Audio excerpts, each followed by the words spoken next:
garlanding the umbrella also moved, like drops of nectar falling from white full moon, or ice melting due to a gust of wind. Purport: in this verse we find the word HG.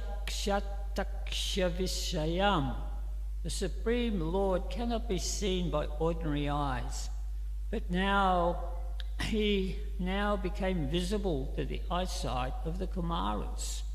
Another significant word is Samadhi Bhagyam.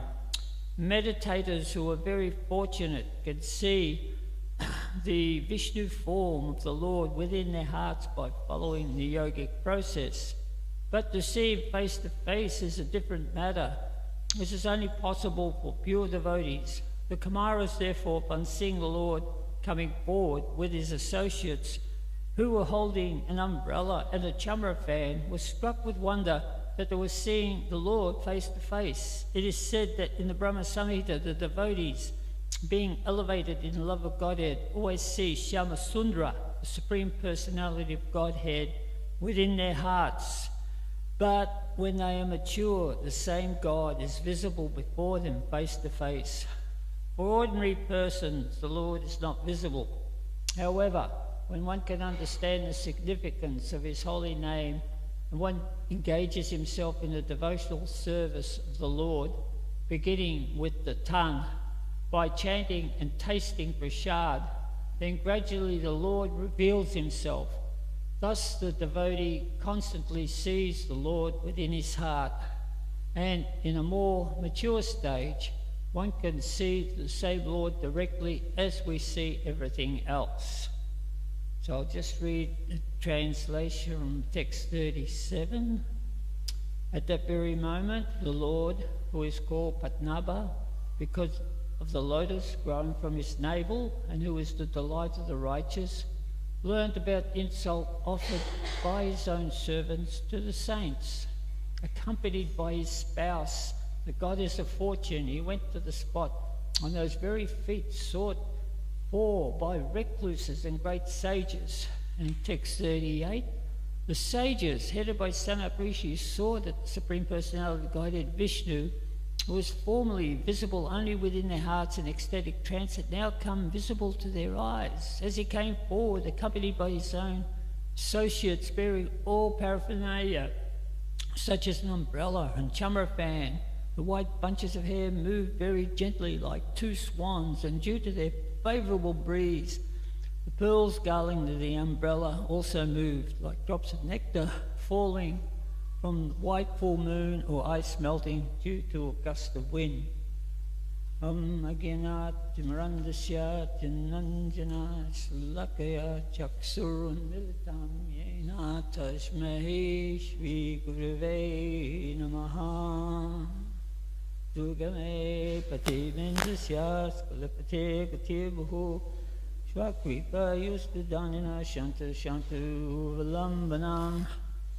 So in text 38, this is just the beginning of the description of some of the Lord's beauty and his attributes and his paraphernalia and all his associates. So some very ecstatic verses coming up. So these two verses that have been given, 37 and 38, they're a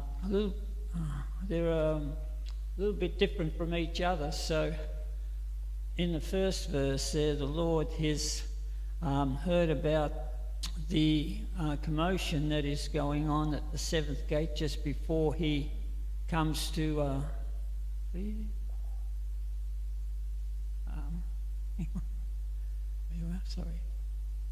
just before he comes to before they get to his palace.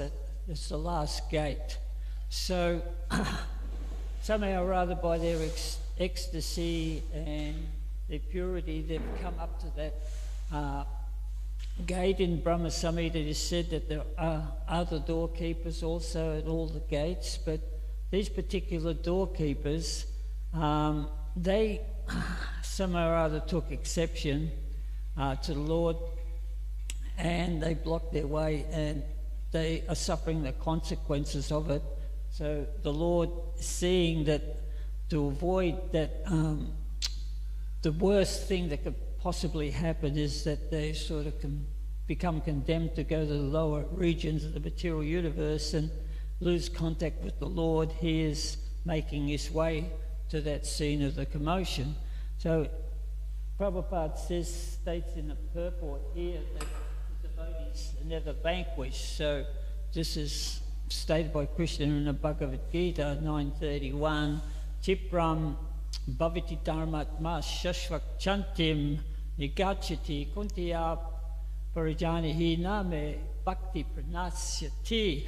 That he quickly becomes rightly situated and attains lasting peace. This is speaking about the devotee. O son of Kunti, declare it boldly that my devotee never perishes. So, at this door here, the sages, the 4 Kumaras here, they're in this heightened state of ecstasy because they're about to attain the darshan, the Supreme Personality of Godhead.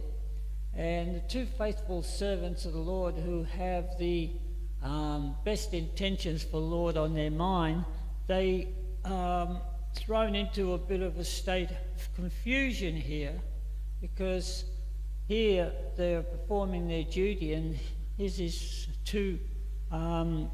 4 young children, right? Childlike looking boys, or children. So they're only young boys, and in the Vaikuntha planets, you don't see or hear of many young children there. So how did they get in? And they're walking around freely, unrestricted, and they're just wandering around. Somehow they got here, and they're going to become a disturbance to the Supreme Personality of Godhead. So Joe and Vijay, they weren't kind to them. They blocked them with their staffs. They stopped them from entering. So it can be seen that was their mistake, that they were seeing that these boys are just wandering around. But of course we know that they were, as 4 Kumaras, are manifesting symptoms of ecstasy in expectation of their darshan that they were going to have with Narayan, the Supreme Personality of Godhead.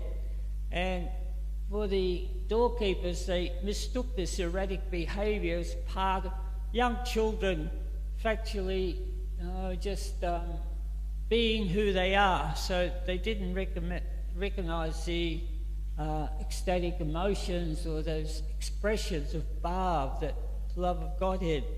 And of course, showing those expressions, they were fully qualified to come and see the Supreme Personality of Godhead, Vasudeva, and Supreme Personality of Godhead, Narayan. So in Vaikuntha, actually, all the residents, they're endowed, they're liberated souls, they're endowed with the qualities of Satchitananda, eternity, bliss,